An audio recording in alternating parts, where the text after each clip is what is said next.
Allez, bonjour à toutes et à tous, ravi de vous retrouver. On commence par le Bitcoin ce matin, mais on parlera également des indices et de cette un petit peu folle séance d'hier. Mais attention, hein, rappelez-vous, c'était quand même la partie de la chose qui était anticipée en partie.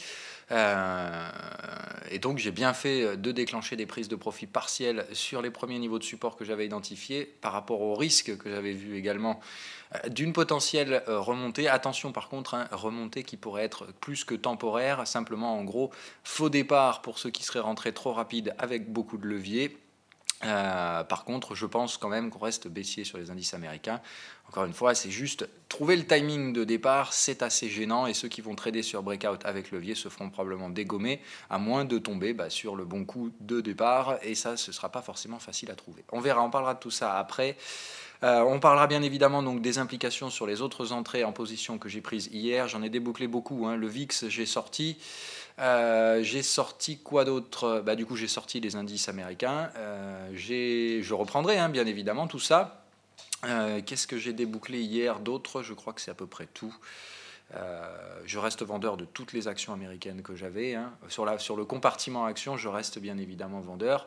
Sur la partie indicielle, je pense que le timing n'est pas encore prêt, donc pas non plus sur le VIX. Le Hang Seng quand même fait une séance assez intéressante cette nuit. Alors, je ne sais même pas s'il y a eu séance cette nuit, on va aller regarder ça. La vente JPN est en risque, mais elle est toujours dans le créneau avec le stop non atteint, donc on va surveiller ça. J'aimerais l'alléger un petit peu, on en parlera tout à l'heure.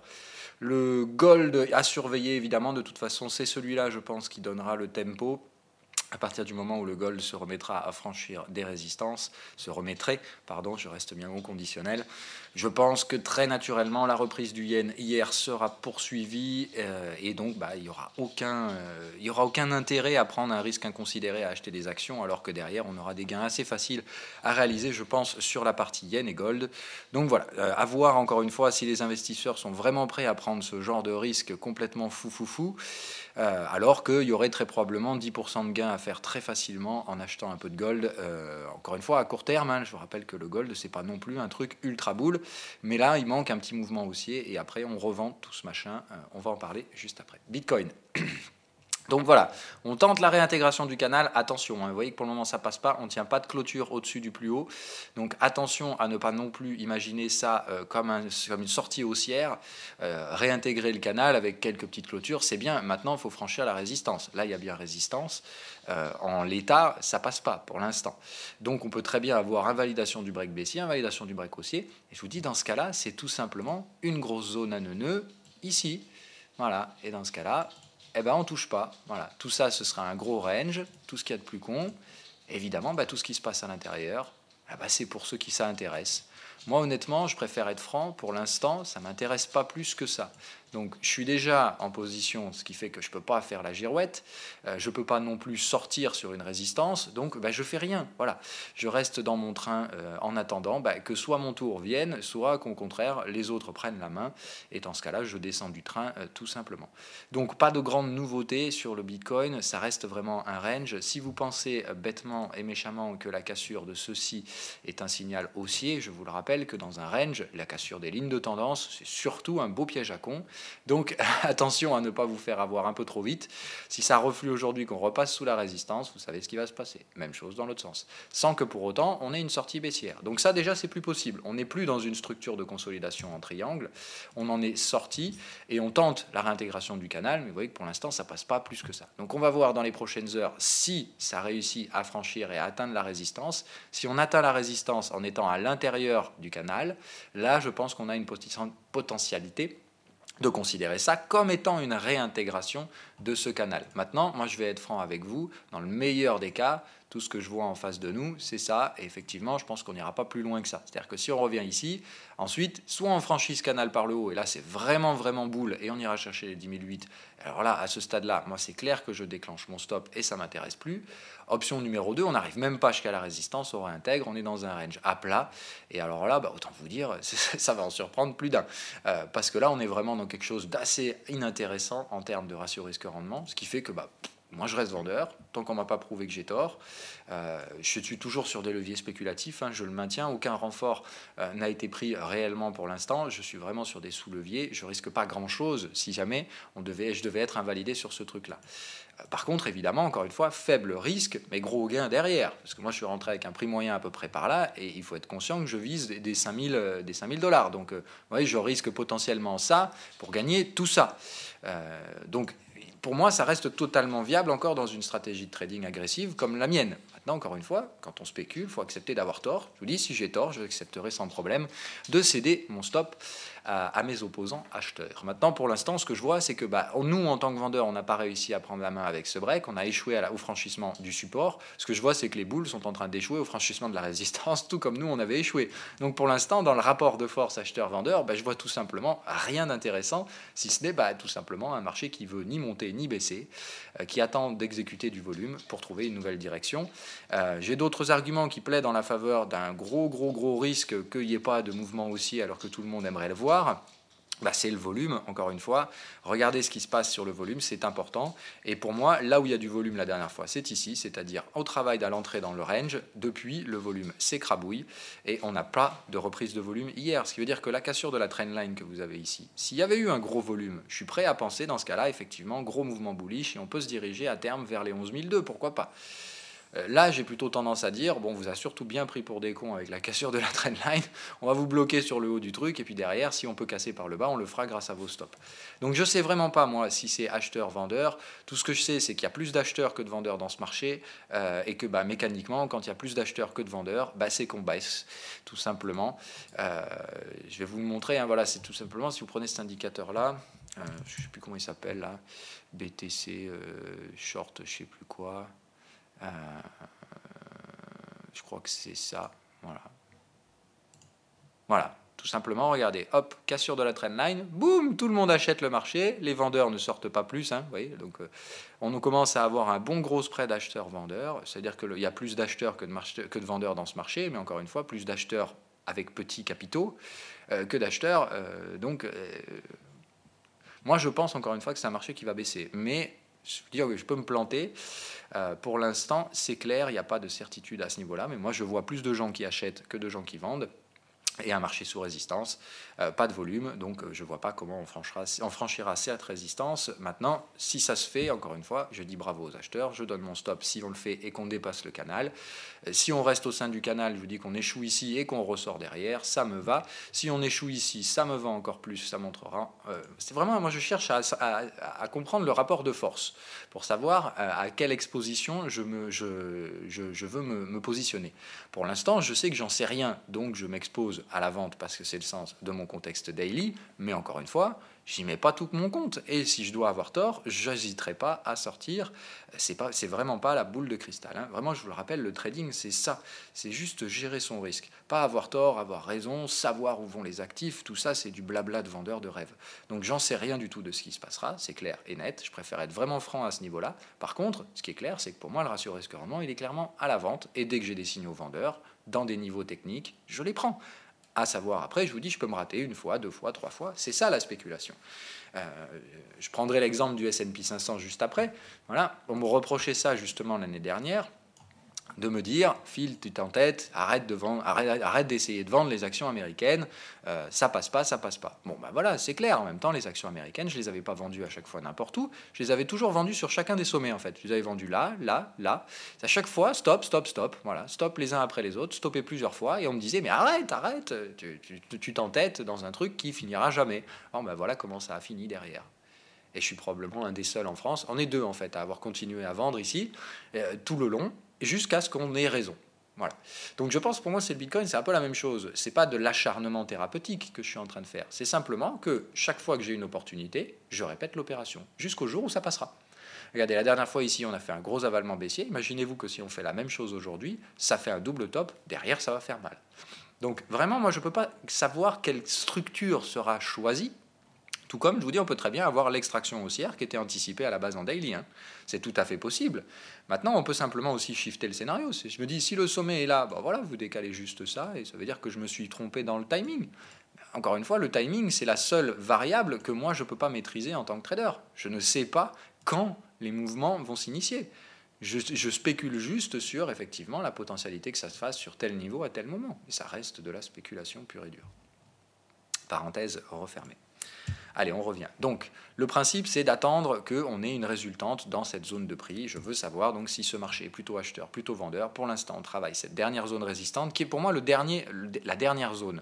On peut monter, je vous dis, maxi jusqu'à 10 120, 150. Si on franchit cette zone à la hausse, ça veut dire qu'il n'y aura plus de nouveau plus bas sur le Bitcoin, pour ma part.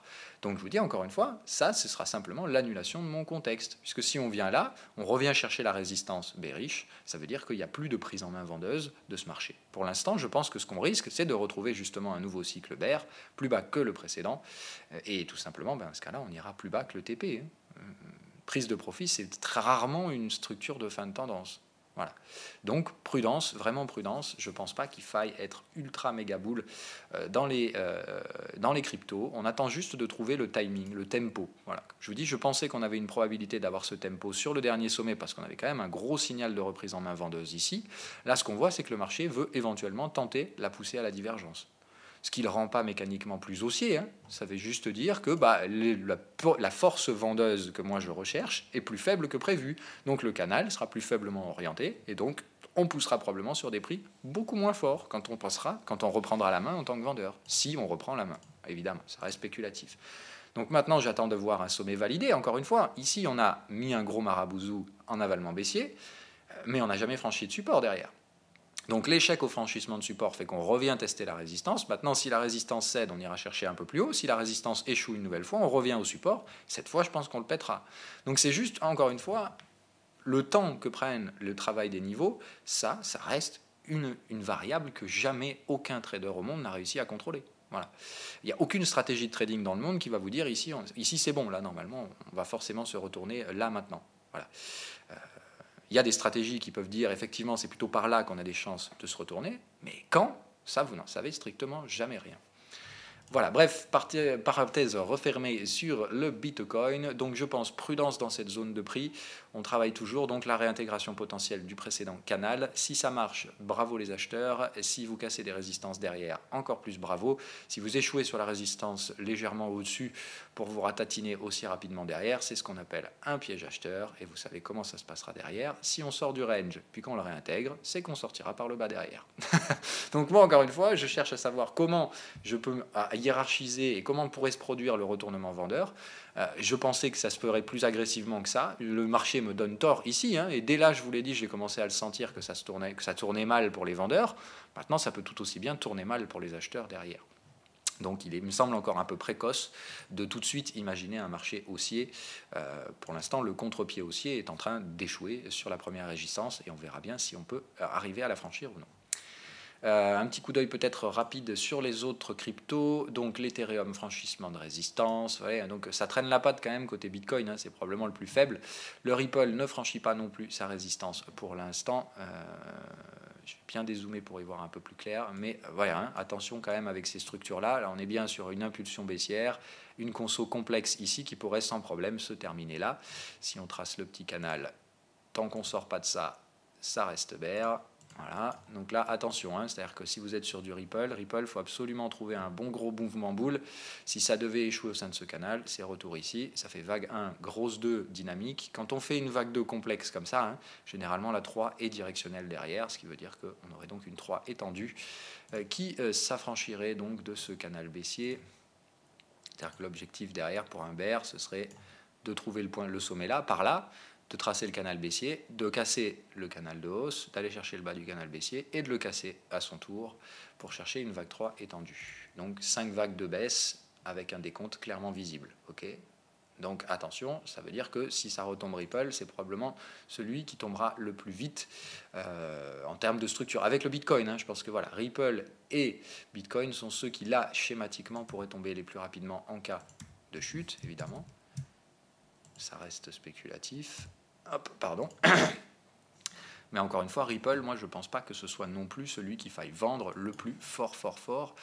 Si on regarde la structure en daily, le Ripple, c'est quand même celui qui, en termes de repousser au niveau des niveaux de résistance, est remonté parmi les plus rapides. Celui-là avec IOTA, évidemment. Voilà.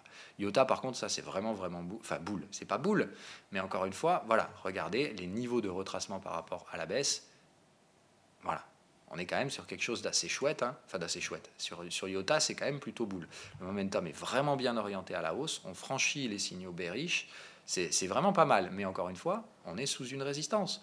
Que le marché vienne tester ces résistances, c'est bien. Ça montre sa volonté de retracer. Mais pour l'instant, ça reste des mouvements de type retracement technique. Et rien de plus que ça. C'est-à-dire que c'est toujours pareil. Mais si vous regardez en 2 heures, théoriquement, ça fait A, B, et là on est en train de chercher une vague C, et il suffit que derrière on reparte baissier et on recollera 5 vagues de baisse. Donc voilà, moi je reste vraiment prudent sur ce truc-là. Après, encore une fois, c'est typiquement Ripple et IOTA celles que je ne veux pas vendre parce que je vois qu'elles ont une vraie force acheteuse, mais encore une fois, le maître de la danse, c'est BTC. Et si BTC, il repart au sud, et je pense qu'il peut toujours le faire, il tirera avec lui tous ses potes. Et ça, forcément, c'est la mécanique des prix, c'est comme ça que ça fonctionne. Si la grosse capille tombe, mécaniquement, les plus faiblement capitalisés qui restent corrélés baissent aussi. Voilà. Donc faites attention. Je vous rappelle, je ne suis pas contre des achats de crypto du tout. Avant, je l'étais, maintenant, je ne le suis plus. Mais par contre, je pense qu'il ne faut pas mettre... il faut pas aller trop vite. Voilà. Si vous allez trop vite, le risque, c'est justement de basculer dans l'euphorie, qui serait une énorme erreur à ce stade-là. Puisque je vous le rappelle, l'objectif maintenant en termes de timing et de cycle, c'est pas de faire de la spéculation sur les bitcoins et sur les cryptos, sur les alts. Le timing maintenant, c'est d'être patient et d'attendre un bon cluster pour acheter à long terme. Et les achats de long terme, c'est pas du tout de la spéculation et de l'euphorie. Voilà, la psychologie que vous devez avoir dans votre positionnement en tant qu'investisseur en ce moment, c'est pas to the moon et ça va monter très rapidement et je vais retrouver comme avant pendant la phase de bulle des gains rapides et faciles. C'est pas ça qu'on doit retrouver. Ce qu'on doit retrouver, c'est au contraire une logique d'investissement de long terme, c'est-à-dire vraiment de la patience, de la ténacité et un scénario bien construit. Et quand on arrive à cocher toutes ces cases, là, on agit. Moi, je ne pense pas qu'il faille agir maintenant tout de suite. Si vous l'avez fait en bas, encore une fois, bravo. Moi, je pense que j'aurais dû agir là et je me suis un petit peu trompé. Mais maintenant, courir après les prix, ça, c'est la plus grosse des bêtises que vous pourriez faire. Les indices. Donc, alors, le S&P 500. Bon, je vais être très franc. Donc, ça faisait partie du scénario d'hier. Là, le risque, c'est que maintenant, on a une... Alors, c'est une structure, honnêtement, j'en vois pas souvent. Et c'est pour ça que c'est assez gênant. Donc là, on est exit contre TP, comme là en fait. Exit versus TP, exit versus TP. Bon, c'est la merde. Il faut être clair, hein, quand vous avez un truc comme ça, moi là, honnêtement, je ne peux pas vous dire ce que fera le S&P 500. J'en sais rien. Tout ce que je vois, c'est que le niveau de validation que j'avais mis hier pour une cassure baissière, il a tenu pendant 2 heures. C'est-à-dire qu'on a baissé 2 heures, on a tout repris les 2 heures suivantes, et en plus, on déclenche une pattern double boule. Donc c'est compliqué. Là, pour le moins, c'est compliqué. Tout ce qu'on peut dire, c'est que là, on est en train d'essayer de former un énorme support ici, puisque là, la structure de renversement chandelier, c'est ça, quoi. C'est-à-dire, prenez tout ça, ça, c'est le support. Voilà. Donc là, c'est moche. Hein. Enfin, ça fait un énorme support en termes de taille, hein, d'accord. Ça ne veut pas dire que la force de ce support est énorme. Ça, j'en sais rien. Maintenant, tout ce que je sais, c'est que pour l'instant, on est au-dessus de ce support. Très probablement, on va revenir le tester. Hein. Ça me semble assez évident. Mais la grande question, moi, qui m'intéresse, c'est de savoir, est-ce que c'est juste un faux départ hier pour emmerder le monde et on y retourne, ou est-ce que on est toujours dans la structure consolidante, comme je vous l'avais anticipé hier et je vous avais dit de faire très attention à la zone des 2590. C'est ici d'ailleurs que moi j'ai déclenché mes profits partiels. Donc heureusement, j'ai encaissé un gain hier, ce qui fait que je n'ai pas travaillé pour rien, mais le reste, je l'ai sorti. Voilà, je l'ai sorti en tout petit micro-gain avant de me faire dégommer le stop à break-even, tout simplement. Mais pour l'instant, il me semble que là maintenant, notre niveau de validation, on est obligé de la baisser. C'est-à-dire qu'on a bien cassé un support ici, celui qui, je pensais pour ma part, déclencherait une Bérésina dont le retour serait quasi impossible. Voilà, preuve m'est donnée, c'est faux. Le marché arrive à y revenir. Maintenant, attention, pour l'instant, c'est pas boule non plus. Donc si on suit le schéma, d'accord, dans le cadre où moi je cherche toujours évidemment la fin de ce triangle, et je vous avais dit, je ne sais pas si le point D se trouve déjà là, et que dans ce cas-là on a déjà fini un triangle plus petit, plus serré, avec donc A, B, C, D, E, et ici on serait déjà donc en train de jouer la sortie baissière de ce canal, je pense qu'on aura la réponse aujourd'hui. Soit ce canal est réintégré, sans que pour autant, vous voyez, on parte en to the moon, hein, mais si on commence à réintégrer le canal, je pense que tout simplement, c'est que dans ce cas-là, notre point D sera là. Tant qu'on reste sous le triangle précédent, le risque, c'est effectivement de retomber et d'y repartir, cette fois assez cordialement. Je vous rappelle qu'on est vendredi, que c'est la fin de semaine et que cette semaine est capitale. Il suffit que ça lâche à Wall Street à 21h45 ce soir et qu'on vienne clôturer là. Vous savez ce qui se passera lundi. Donc il faut absolument maintenant, pour Wall Street, tenir les supports. C'est-à-dire que là, il n'y a pas d'autre option pour Wall Street. Aujourd'hui, c'est all-in. Voilà.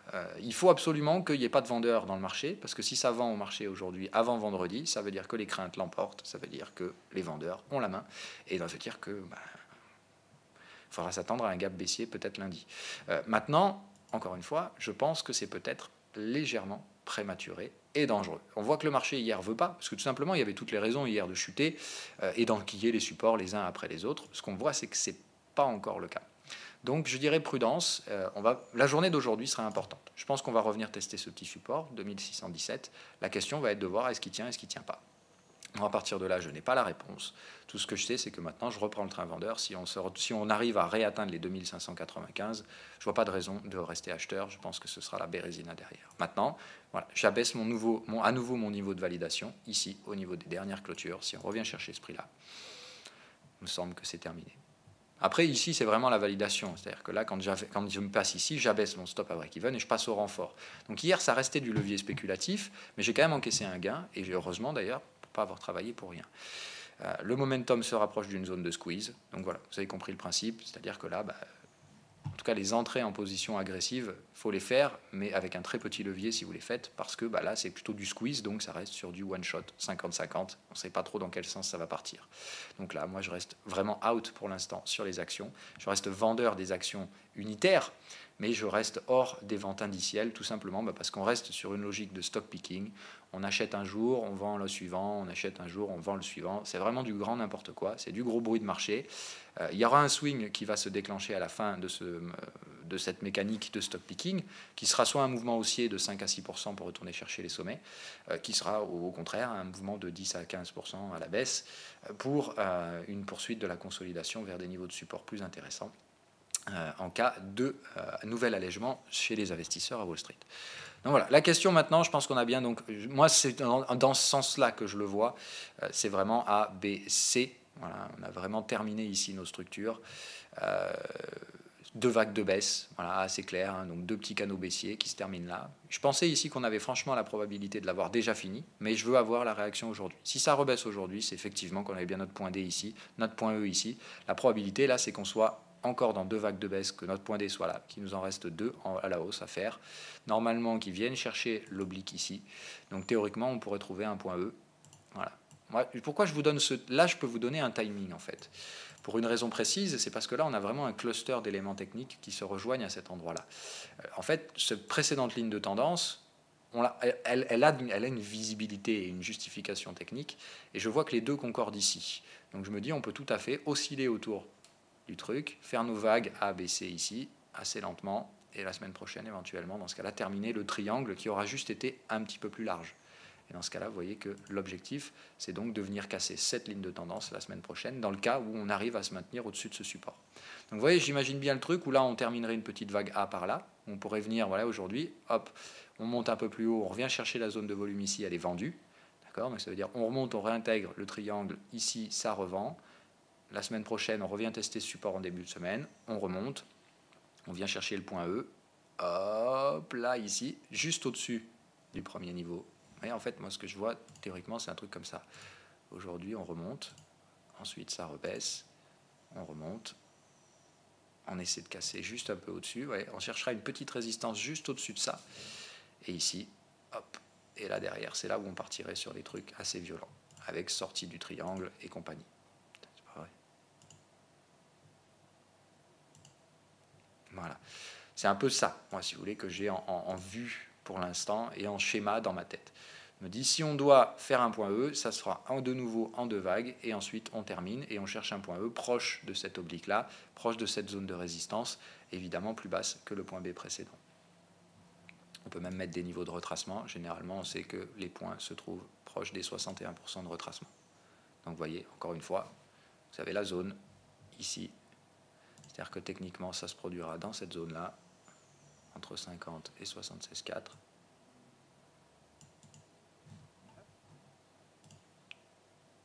hop, on va y arriver, hop, avec une assez forte probabilité. Attendez, qu'est-ce que c'est que ce bordel? Ça, je m'en fous. Et ça, ah bah je les avais déjà tracés. Voilà, donc là pour moi, probabilité la plus forte de se trouver dans cette zone-là. Donc avec une petite préférence pour la zone 0,618 qui est le grand pote des triangles. Donc voilà, 0,618, mais je dirais dans cette zone-là, c'est la zone dans laquelle, pour ma part, il faudra chercher des ventes. Donc vous voyez, ça nous donne un point E. On a des obliques pour nous donner un peu la dynamique de prix. Donc plus on va vite, plus on pourrait remonter.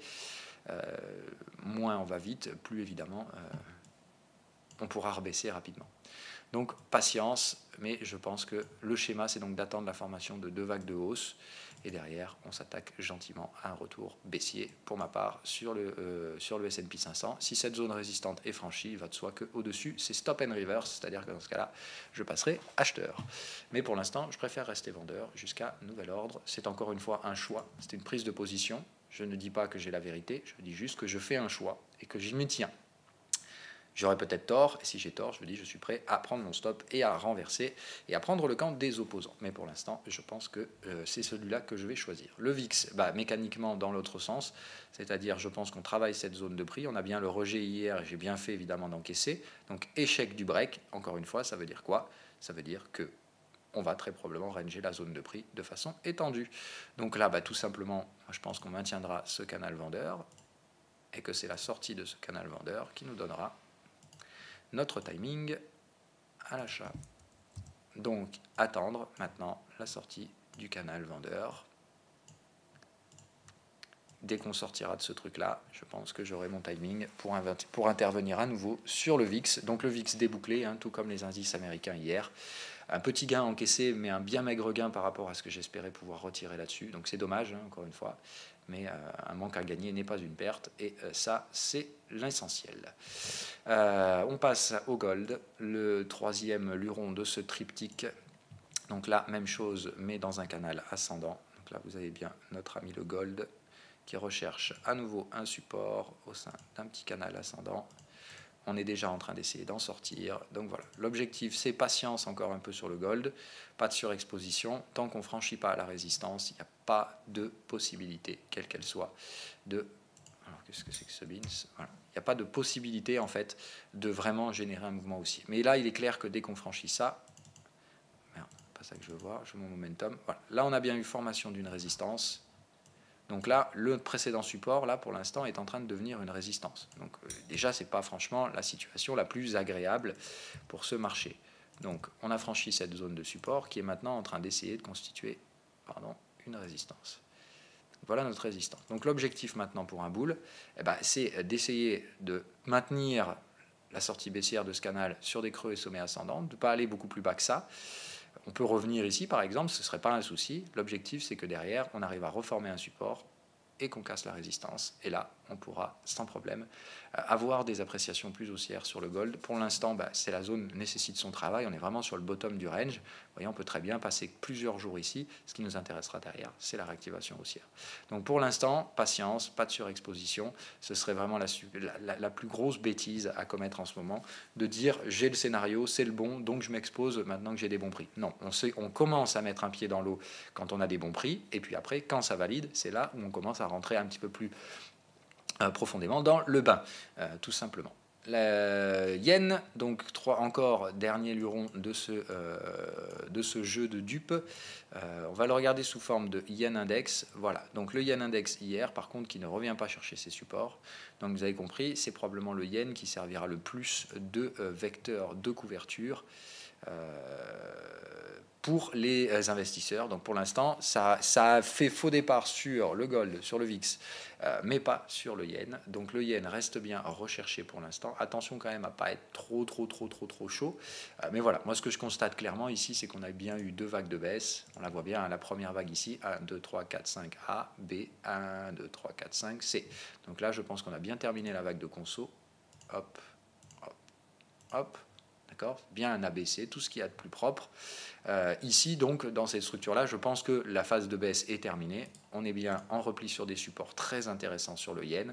Donc, pour l'instant, ce que je vois, c'est que dans le choix qui est proposé aux investisseurs, c'est le yen qui est perçu comme étant le refuge le plus important et le plus intéressant pour l'instant en termes de positionnement investisseur. Je veux voir maintenant si VIX et Gold sont considérés eux aussi comme des refuges, ce qui sera logiquement le cas, mais peut-être plus tard dans la phase d'avancement de la tendance. Donc, pour l'instant, ça veut dire quoi ? Ça veut dire que l'euro-yen, je vais évidemment retourner dessus et aller renforcer un petit peu ce machin-là si on a des petits replis aujourd'hui, puisque donc le yen semble être le vecteur le plus privilégié par les investisseurs pour une couverture face au risque des actions.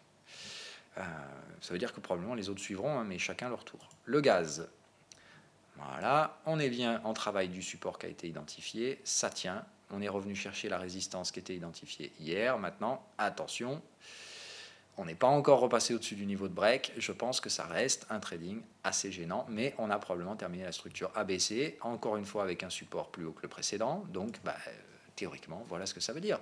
Là, il ne faut pas chercher à compliquer la machinerie plus que ça. Là, on voit bien la vague B 1, 2, 3, 4, 5, qui a donc terminé 5 vagues de baisse, qui n'a pas réussi à prendre de support, si ce n'est ce petit support de point A.